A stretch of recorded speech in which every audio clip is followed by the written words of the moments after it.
Patay ang usa ka senior citizen nga babae human kini gisungag og karabaw kagahapon sa hapon didto sa Purok 2, Barangay Kabubo, Lamitan City, dinhi ning probinsya sa Basilan. Sa report sa Lamitan City Police Station, giila ang biktima nga si Alejandra Francesco Leproso, 67 anyos ug usa ka byuda. Napalgan sa kapulisan ang patayng lawas ni Leproso sa kasagbutan nga nagkadugo ug dunay samad sa iyang agtang. Matod sa Lamitan PNP, usa ka Alvin Martalia Enriquez ang nakakita sa maong insidente ug mitug-an sa investigador nga ang tigulang nga babaye naglakaw sa lugar pasado alas 3 sa hapon sa dihang giatake siya sa karabaw.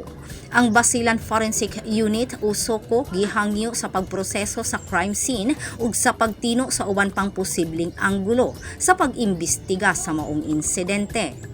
Ang patayng lawas gi-turn over sa pamilya human giproseso sa mga personahe sa forensic unit ang crime scene aron masuta kung ang bangag sa agtang sa tigulang agi ba sa sungay sa karabaw ug masuta ang tinuod nga hinungdan sa kamatayon ni ini.